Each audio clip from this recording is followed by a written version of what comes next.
Hey folks, welcome to Breach Please, a cybersecurity show for people who are tired of being sold a firewall and a feeling. I'm Jake Williams. With me, as always, is Jess Heavenstripe. Between the two of us, we've broken our networks, defended them, and shown up 3 a.m. to clean up the messes that everyone else just has hot takes about online. When we tell you something's nonsense, take it to the bank. Here's the deal. Every episode, we're going to take the security stories that matter, we're going to translate them out of vendor speak and into English, because we all know that's a problem. We're going to say the things that your CISO wishes that they could say out loud, but honestly can't because they report to a board, have a mortgage, whatever. No fear mongering, no vendor scripts, absolutely no synergizing our threat posture. If you hear that phrase on this show, it's a duress signal. Breach, please pull up a chair. Jess, I would ask you what we're going to talk about today, but there's literally nothing else to talk about, right? Really What is nothing it? else to talk about. We're going to talk about the post-mortem that OpenAI has published mere hours ago. I am Yes, yes, so excited for this. yes, yeah, yeah. I mean, man, like I feel it's 37 pages before of narrative. Well, I guess 37 pages total. What the timeline starts page 30, right? So like the rest of that's narrative. They have a lot of details in here that haven't been previously released. I want to ask your initial impression on this. When you read the post-mortem, does it make them look better or worse based on what we previously knew and maybe why? A couple of high points. Yeah. So first of all, I want to say we have hindsight bias right now because we have this and we're like, well, whatever. So I just want to like put that out on the table, right? When you say Um, hindsight bias, though, just quickly explain like what you mean by that for yeah, folks so that don't know that hindsight term. bias is like now reading this and it's like, oh, well, why weren't you doing that anyway? Right, right, Or yeah, like yeah, that kind of thing, right? yeah. We Like get to money the what? quarterback, right? Yeah, Yeah, exactly. yeah. So Exactly. yeah, yeah. So, I think this so I applaud them for coming forth with the amount of detail that they have finally. Um I am appalled at some of the security failings that have been called out here. I understand the need to move fast and break things, particularly in the AI space and in like startup-y space, right? I don't know that we can call them a startup anymore. I get that culture of, we'll get to the security pieces later. The some of the security failings here, a lot of the security failings here are just, in my opinion, unexcusable. Um, and so to answer your question, I think it puts them in a worse light. And I'm just appalled. Yeah, I mean, and I don't want to put words in your mouth here, right? I also think it puts them in a worse light. I want to agree with you. I'm also appalled. I don't want to put words in your mouth here. I'll tell you the reason that I'm appalled is that this is, this is not an OpenAI versus Hugging Face. Why do you care? First off, I'm a Hugging Face customer, right? My LLC specifically is a Hugging Face customer. But so I care from that perspective. I'm also an OpenAI customer, so I care from that perspective too. But And you may but be an my organization one customer. We don't know. fair enough, right? You presume that Jess is referring here to the fact that there's another organization whose credentials were discovered by the agent and misused by the agent. They were still live credentials. The agent, to be clear, did not originally hack them. They found the credentials online, and it found the credentials online, and then subsequently targeted, organization one's assets using those still valid credentials. Sorry, just as an aside, Mhm. you and I did the tech briefing for IANS this morning where we Yes, talked about long exposed and known yes, AWS keys. yes. I mean, the crossover here is just Right. ironic beyond Yes. belief.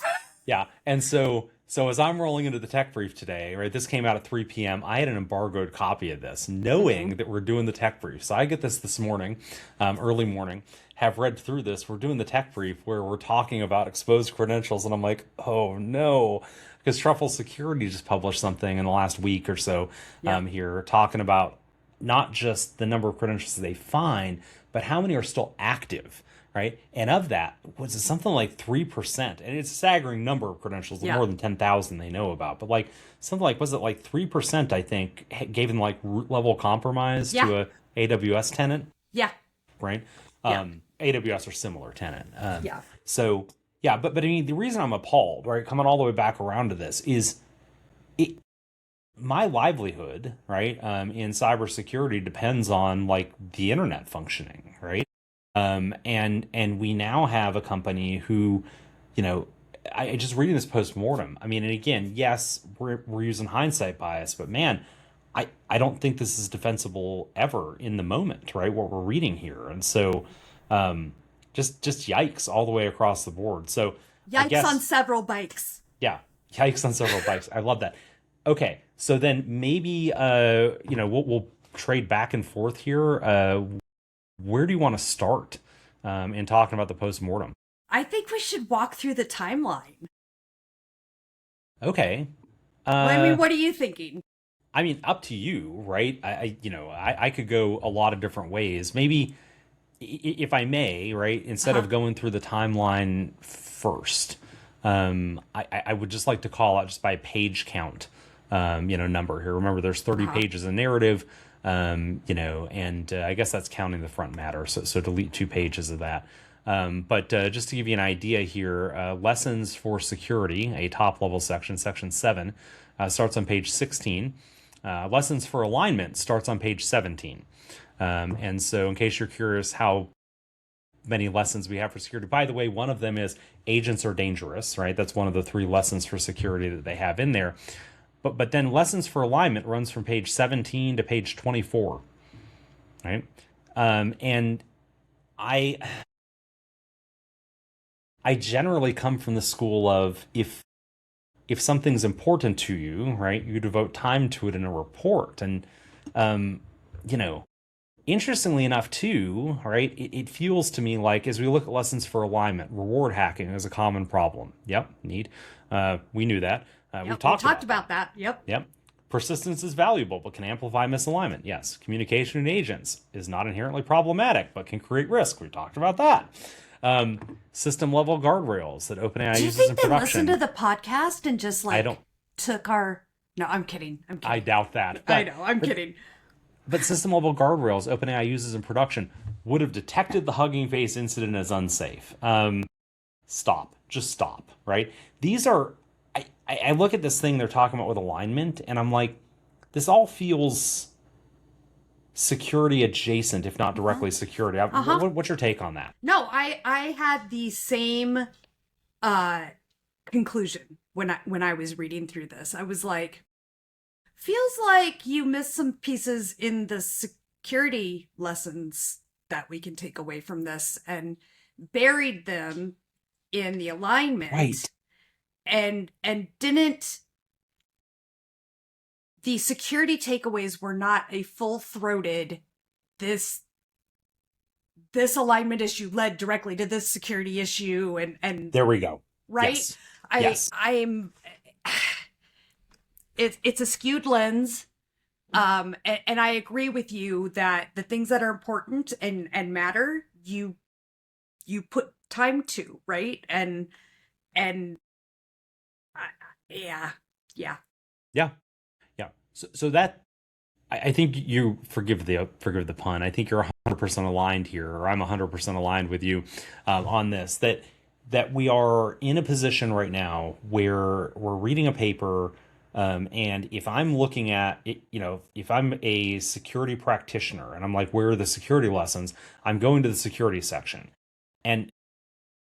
but if I'm a machine learning, right, scientist, data scientist, right, engineer or what have you, then maybe I go read the alignment stuff. And I told a reporter this earlier today. I'm going to paraphrase here. I want to be very clear that I'm certainly not claiming that OpenAI was trying to hide the security implications in a different section they hoped no one would read, or that the majority of folks wouldn't read. But if they were doing that, I don't know how the report would look any different. And so, being very clear, I'm not accusing anyone of doing that. What I'm saying is, if that were your intent, I don't know how I would restructure the report to do that any better, right? If on the flip side you said, Jake, how would you restructure the report to make sure that security lessons were called out? Got lots of plans for that, Yep. right?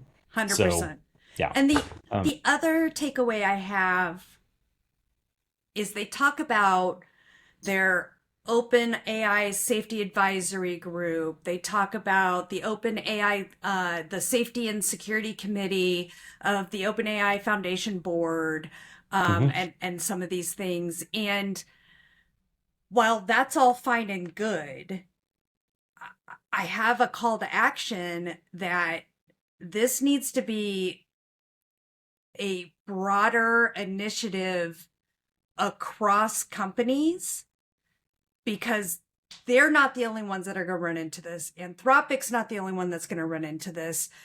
There needs to be a consortium or a group that is working on this for the good of the world, right? And I don't see that called out here. I mean, they had a perfect opportunity to say, and we're going to launch this public initiative or this public working group. Launch and fund, Yeah. right? Because Yeah. look, at OpenAI scale, like you are the proverbial person letting the genie out of the bottle, right? And you're right. No discussion of a working group. No discussion of yeah. Um, I want to ask a hard question here. Yesterday we covered the state's AGs. Oh, I Ultimately was going to ask signing you this on. question. Okay, well then, I'm happy to go either way here, right? But in case it's the wrong question here, Okay. do you think that they um, accelerated the release of this based on the 100%. okay, yeah, 100%. My question was slightly different.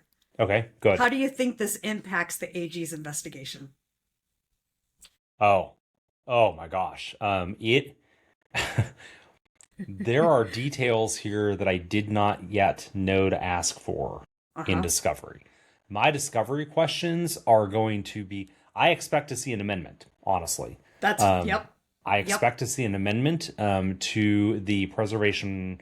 I don't know if it's a preservation order. It hasn't been signed by a judge, but Mhm. it's the attorney general. Notice. Like, it's a preservation order. Treat it like one, right? Whatever it's labeled, right? If not preservation order, why preservation order shaped, right? So, right? But you know, I, I think that it creates laser targeting for new questions, right? That I would be asking more than anything around the monitoring, right? Yeah. And so maybe this is a great time to jump into the timeline. Where did you want to start with that? So I think we start in May when there were problematic behaviors Mm-hmm. that I don't think they knew it in May. I think they have retroactively through forensic Oh yeah. investigation figured this out, right? To be clear for the audience.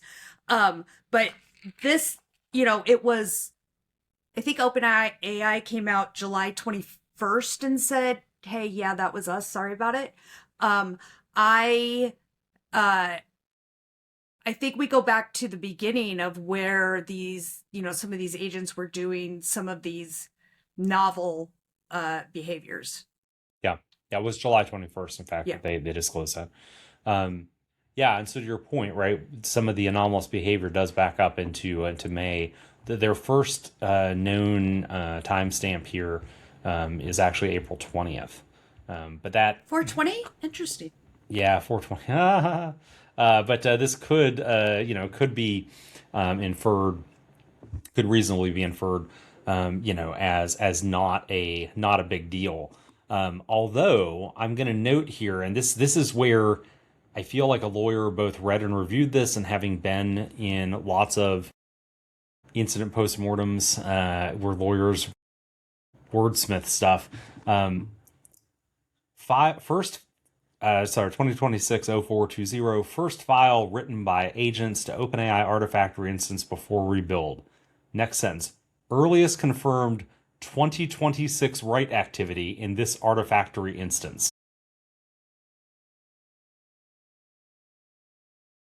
The caveat, the 2026 caveat is speaking volumes and volumes, right? Because you already had a timestamp over there. If this is the first time you've observed this, right? Then you don't need the qualifier, right? That qualifier. When I first read that, I'm like, man, that's an oddly worded sentence, right? And first I was like, they're probably rushing to get this out here. And then the switch flipped, and I'm like, nope, a lawyer wrote that sentence. Right? A lawyer wrote that Very sentence. tightly. And if I'm one of those state AGs, I'm like, oh, so did this Tell me happen? about the other, right? Right. Yeah. Tell me about the pre-2026 instances of this. And be clear, right? It's not the first time that it wrote a file someplace that wasn't intended, right? It was in it's this. to this Artifactory instance, right? And it's like, man, because we both work these incidents, right? Where the lawyers get in and they're like, here's a statement we can make that's fully truthful and yet not. Right? Yeah. Fully truthful and yet one might argue misleading by omission, right? Structurally misleading by omission, right? So, okay, so then we move up through, now it's May 26th. It's the first SSRF via Artifactory.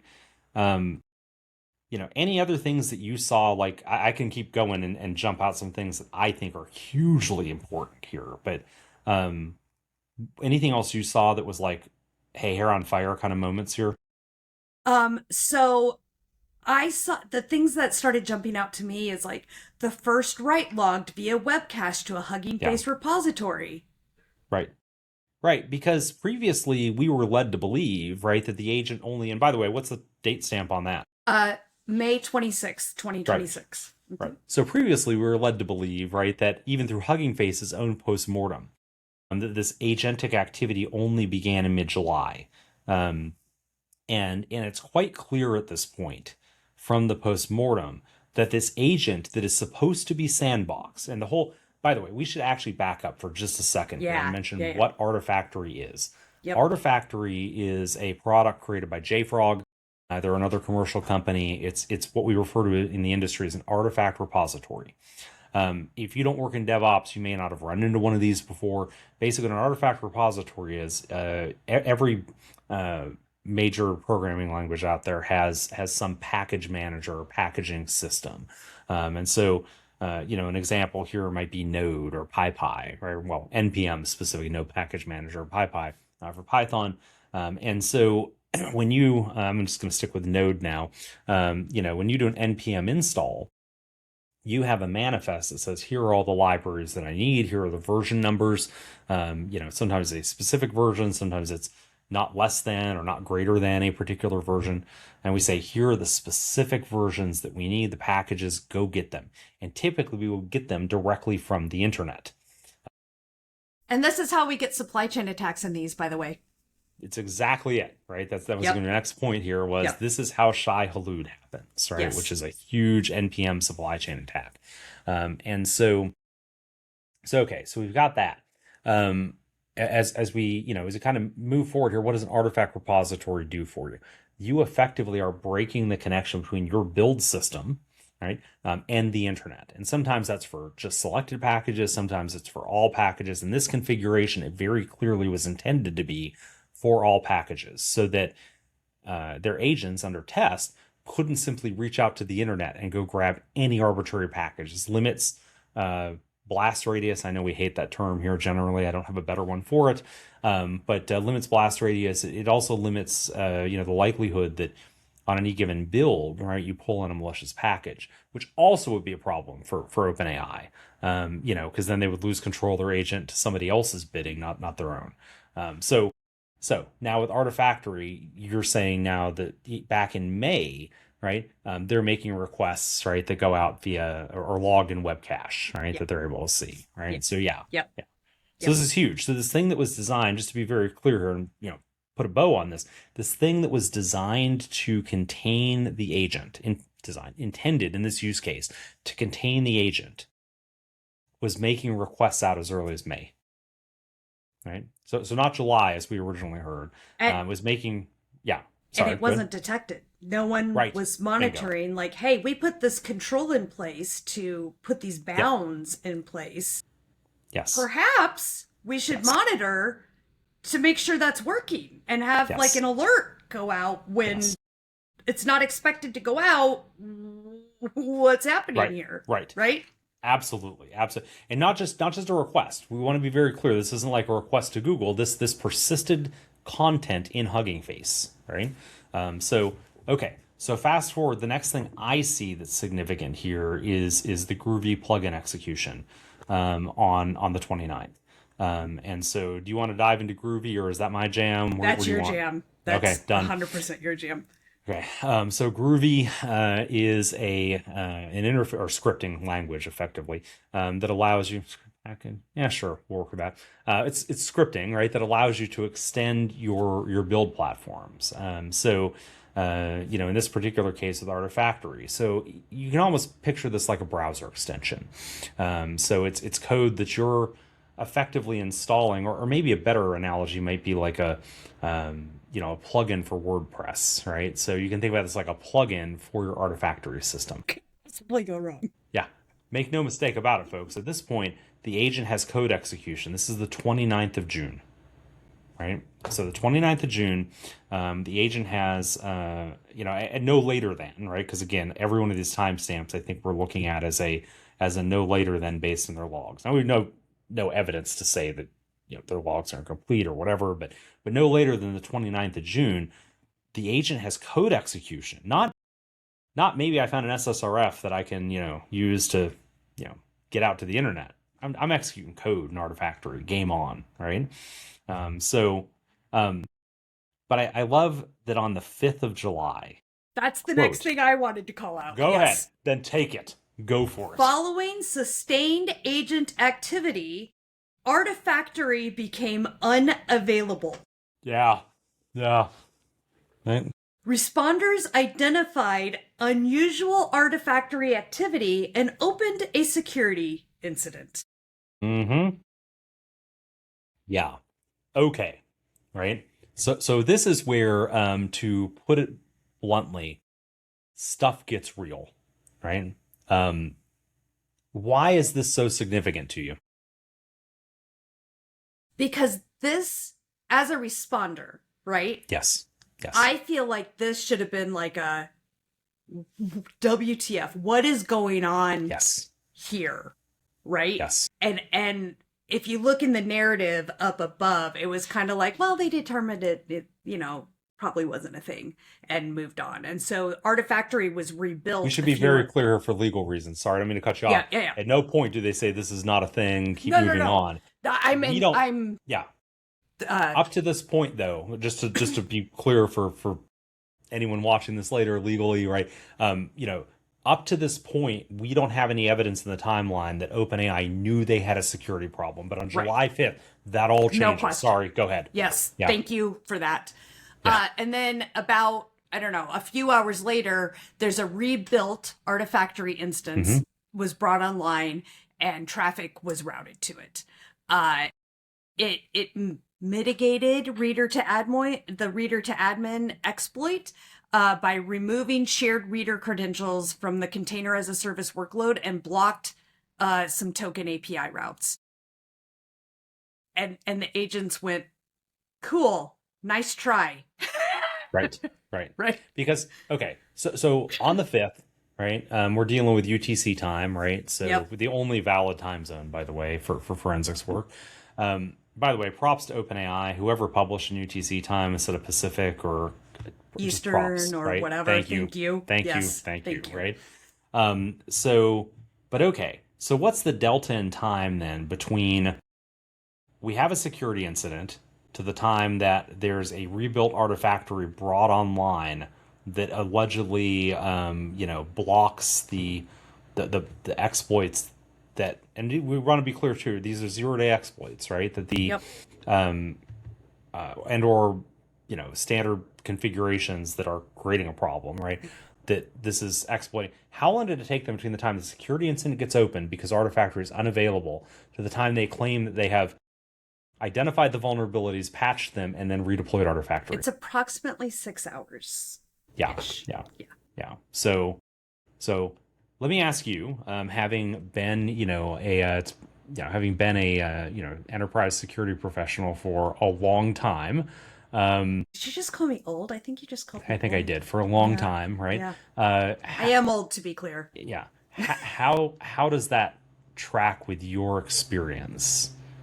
Is this something that typically happens, the identification, all the way through patching and absolutely deploy? Not. Okay. Absolutely not. Even in, DevSecOps and we're tearing things down and, putting them back up, even then, especially if it's related to a security incident, absolutely not. Absolutely not. Yeah, six. It's 5.5 hours, right? If I'm doing the math right here, just a little bit less than. And so I wasn't trying to nitpick your math. I'm trying to say it's that much more egregious, right? I have in all of my incident response experience, I have never ever, right, moved from, oh man, we've got a problem, to, hey, we've identified a vulnerability. By the way, Artifactory is a JFrog commercial product, right? So they've identified the vulnerability. They're blocking some API routes. I bring this up because, it might be a little bit different. It still feels like a speed run. Might be a little bit different as an open source project, right? That you can go in and fully patch yourself. Here, I'm guessing that they were. We don't know, right? But I would assume, given their, claims that they have, blocked certain routes. That very, like, routes, by the way, being what goes after the domain name in your URL, right, are often set up as routes. They could be a static web page, but in today's programming is very often send this request over to this API. 6 hours, 5.5 hours. If you told me it's 5 days, I'd be like, yeah, no, that tracks, right? Yeah. Like, you even a day, I'd be like, man, you guys are hauling the mail. Yeah. Right? Hauling the mail. Yeah. Right? 5 hours. This is, I can't imagine them finding well, actually, you know what? Expert witnesses are hired guns, whatever, right? But find me an expert that previously has said that kind of timeline is expected, right? And I'll line up 100 against them that are just like, that's ridiculous, that's delusional. Yeah. So as we're talking through this, it made me think of earlier in the narrative, and I laughed out loud, literally, when I read this. Yes. They say in the report, and we responsibly disclosed to Artifactory this vulnerability. And I was like, okay. Yeah. You already know about my big pet peeve with the words responsible disclosure. I hate that term because it automatically implies that responsible disclosure, for those that aren't aware, is when you discover a vulnerability, you notify the vendor and you're giving them time to fix the vulnerability before you even announce it, disclose it anywhere else, what have you. I don't have a requirement as a security researcher. I don't have an obligation to disclose to the vendor first. The vendor has an obligation, right, to publish secure software. Now, I will note with open source changes the game a little bit, right? Because I don't have paid maintainers. This is open source projects where, again, it's not like owned by a company, open source type thing. Now, when it's commercial stuff, no responsibility there at all. Anyway. But yeah, they want to jump up and down about we're responsibly disclosed, right? And then, so if they responsibly disclosed, does that mean that the vendor definitely patched within 4 hours and turned it back around to them? I mean, that's what's implied here, but I'm going to go with probably not. Yeah. I think that's also the case here. So I think they discovered what the vulnerability was doing, right? Saw the containers of service, being abused. They saw some API routes with token exchanges being abused. This is often done for delegation reasons, right? And then said, okay, well, we don't need to pause our testing. We can just block these and put this back into go. Good to go. Yep. I want to ask a second question for you here, right? Do you consider this to be part of OpenAI's production, or is Yeah, this part of their testing? I consider it production. I'm asking here because, I'm not sure that I have an answer for this, right? Um, I I can see where OpenAI consider this prod, but if you consider it testing, right, then and I can make a pretty good argument that it is. Where do you most of your QA?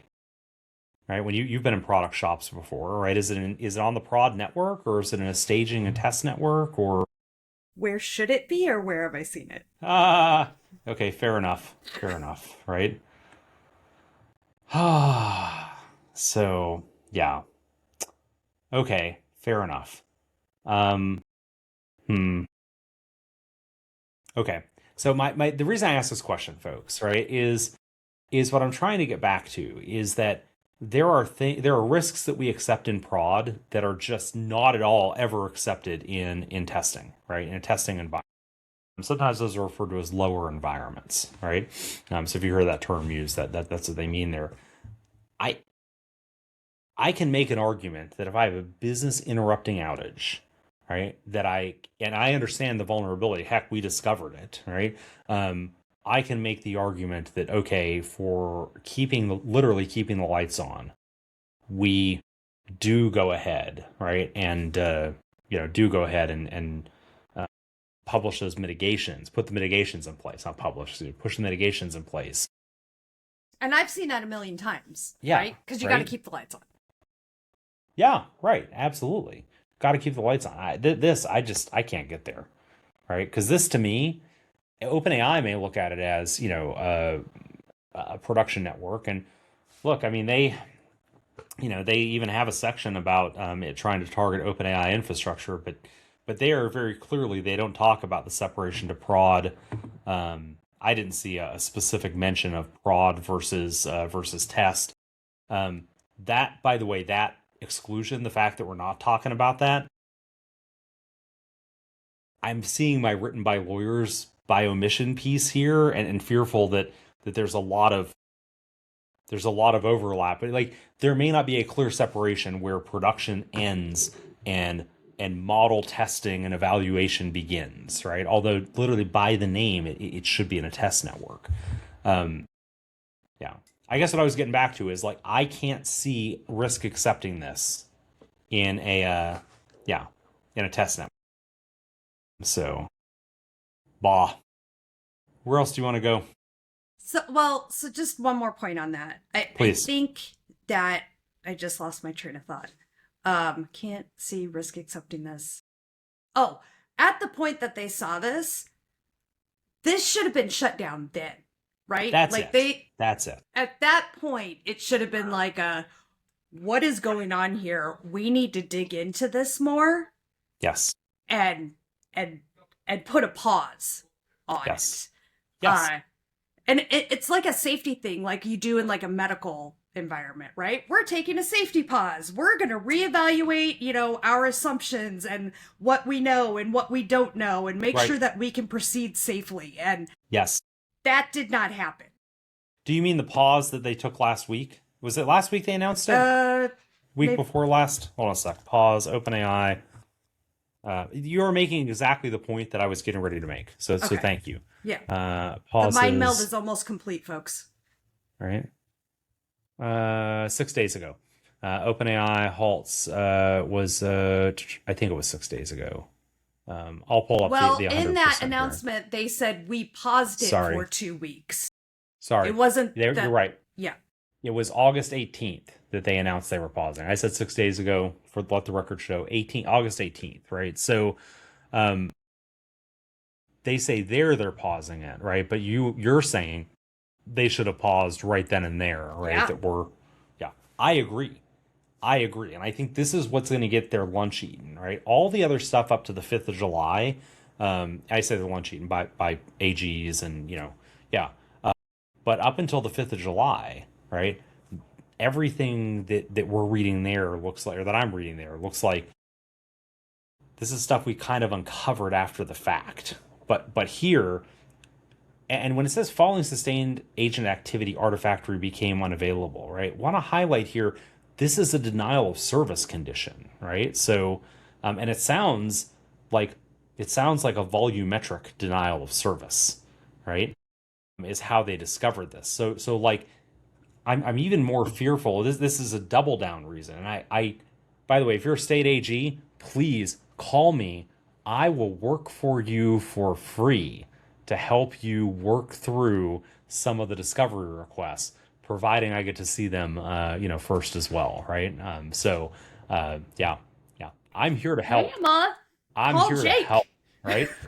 So yeah, because what I want to know very specifically here, right, is um, did they detect this for any other reason than they had tests failing? Because remember, what an artifact repository does is it provides the packages for builds. And so as OpenAI's model is working through like exploit gem, right, the benchmark to go write an exploit, it needs a package. Suddenly it's no longer pulling it. Now we're getting failures not on the security side.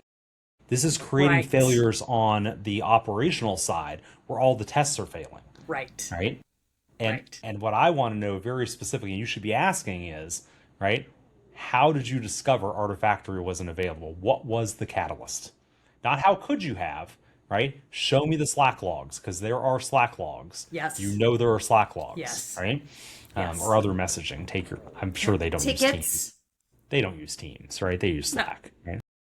Before a ticket ever got created, there's an Oh SR. yeah, for sure. But I'm saying Yeah. there's also some kind of ticket saying, Yeah, but the tickets, the after the fact, yeah, right? The tickets yeah. that this thing happened, like, but there's a what led to, right? And I will Well, bet you, absolutely. Like, oh my yeah, God, what? Why are all these failing? What's going yeah, on? What? bet you the Blah! money in my What's happening? pocket. Yeah. That's when it happens, Yeah. right? Yeah. And so literally, the point I'm trying to drive home here is even here we get lucky. OpenAI gets lucky that they've detected this. They declare a security incident, and then 5.5 hours later, we rebuild Artifactory, go, go, go, seemingly with no monitoring, because by uh, July 9th, But you quote, don't want to talk about July 8th? sure, go for it. Successful external internet access. Yeah, yep. hmm Yeah, so only a couple of days later. But I mean, July 9th, right, is when even they say agents operationalize SSRF at scale. And it's like, oh my gosh, right? So fantastic. Um, I don't even have to go and deep dive much further on this other than to say, like, because everything else is just details. I feel like, unless you disagree, No, I I think feel it like, just is like, it just gets worse and worse and worse. right. Well, and it's now we're getting into the actual when Hugging Face had detected the Yes. problem, Yeah. right? Yeah.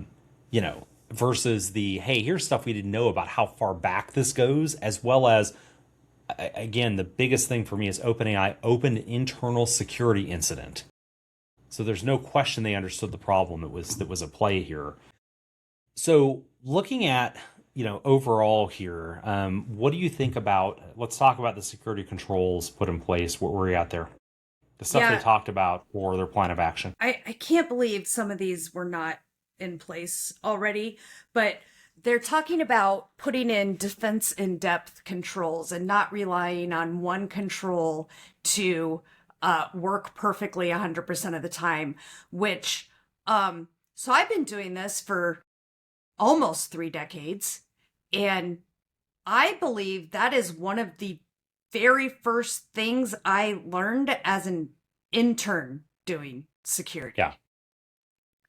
Like, what? Right. Yeah. I don't see how, yeah, I guess I just don't see how there's any, there's any room for, for discussion there, right? Defense in depth is like security 101. You can't get a security cert without understanding the concept of defense in depth. I mean, Win Schwartau wrote a book before my career started called Time-Based Yeah. Security, and it was all Yeah. about the concept of defense in depth. Yeah. And I'm like, Yeah. really? Really? Yeah. Yeah. Yeah. So I mean, I'm with you. Yeah. So they're talking about uh, OpenAI is narrowing or removing outbound network access across research clusters through multiple layers of controls that include stricter network isolation, stronger restrictions for high risk workloads, hardened network boundaries, layered detection and monitoring. And my flabbers are gasted. Yeah. Yeah, I'm kind of with you there, right? So, when I yet again, right, we're seeing them. This largely parrots, what they did, what they announced. They said they were pausing, the alignment, model alignment testing and whatnot. This largely parallels that. It's okay. Thanks for Security 101. How are we not doing this already? And this again, this is not victim blaming. This is just like table stakes to show up and like be a security professional. Yeah, yeah. Yeah. Um, The other thing that jumps out but to me is they're going to harden supporting services. So services that remain accessible from these workloads are being isolated, restricted, or replaced so they cannot provide a less protected route around the intended security boundary. So this is talking to how the agents abused Artifactory to get out to the yes, internet, and that yes, was right, unintended, right? yeah. And I mean, bravo that allegedly you're going to do this now, but if that was never why wasn't that in place already? To me, it's like we did zero threat modeling to figure out what could possibly go wrong here. Yeah. Yep. Yeah. No, I'm with you. I'm with you. One of the big things I took away from there, beyond like I think the stuff we've already talked about here, one of the big things I took away from that is, as they, as they talk about things they're doing, the second thing beyond like security fundamentals is the increasing visibility and system level oversight through chain of thought monitoring. We talked about this already. What a explosive amount of log data this would be if you even had it all, but you don't, right? And I didn't see like what I saw them say, right, was okay, we're going to monitor more of this on the back end. In fact, we did an episode already talking Yeah. about a vulnerability, right? Because they were using all the big AI providers, right? Were using the same keys, static keys across their models, like that you could use one model to like jailbreak and get the chain of thought, right? I get why they don't want to do that from a distillation, right, and intellectual property perspective, but what I see OpenAI saying here is this is necessary. And what I don't see them saying is, and by the way, you don't have any access to it. Right. And I got to tell you, man, if I'm a CISO right now, who's looking at, pushing agents to prod, I'm not sure that I can do that now with a commercial foundation model because if one of my agents, and it's a commercial foundation model that doesn't display full chain of thought, right? I said the week and a half ago when they published that, right, 2 weeks ago, like that they had thrown down the gauntlet. There's no thrown down. This is it. Like they've defined a standard here that you lack the technical capability to meet because of the way these foundation model companies operate. Do you know what it reminds me of? What's that? It reminds me of the post-mortem for the Microsoft incident. Was it Volt Typhoon, maybe? Where certain security logs were not available to customers unless they paid for them. I know it's not So that exactly was the same. that Or was is that Storm 0558. yeah, yeah. Sorry, Yeah, I was you're okay. conflating. Yeah, Uh, you were conflating two different Chinese threat actors, right? It's yes, all good. yeah. Yeah, And so I know it's not exactly the same situation, but it reminds me of that there was so much pressure then from customers that it became available at no additional cost. right. Eventually, right? Yeah. Eventually, So, yeah. but I think that's worth mentioning, right? But I do think the parallel kind of falls away a little bit because those were logs that Microsoft wasn't providing access to directly or for all customers, right? Because of cost. It costs them something to keep the more verbose logs and well, keep them nothing, but to provide them to customers to search through and query across and whatever. Here, this isn't a cost issue. OpenAI and Anthropic have both been pretty clear about the redacted chain of thought is Yeah. intellectual property protection. right? So I agree, and that's why I said it wasn't a complete Oh, one to sure. one, but it Yeah. just like it made my brain go, "Hey, something similar happened," right? No, I'm with you. I'm with you. Sorry, I didn't mean to please don't think I was nitpicking. I certainly wasn't. Don't do it again, man. Yeah. No. So, yeah. So I want to close with something here because I think we beat this to death. I mean, I could spend hours on this. In fact, if you want to do that, buy me a drink someplace at a conference, and I will happily offer opinions. But I want to close with something that a man in the know. I'm going to call him a man in the know, said, we have a strong foundation of measuring growing capabilities, but we're entering a world where we need more nuanced understanding and measurement of how those capabilities could be abused and how we can limit the downsides, both in our products and in the world, in a way that lets us all enjoy the tremendous benefits. And that was Sam Altman, December 2025. And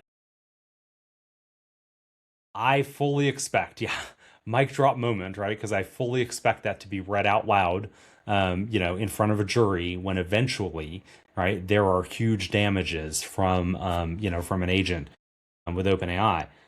I'll also say if I'm a CISO publishing an agent today, I talked about already lots of my concerns, but look, if one does break containment, I literally am going to turn around and say OpenAI and Anthropic couldn't contain these either, right? And so, yeah. Yep. Anywho. Yeah, totally agree. Last words?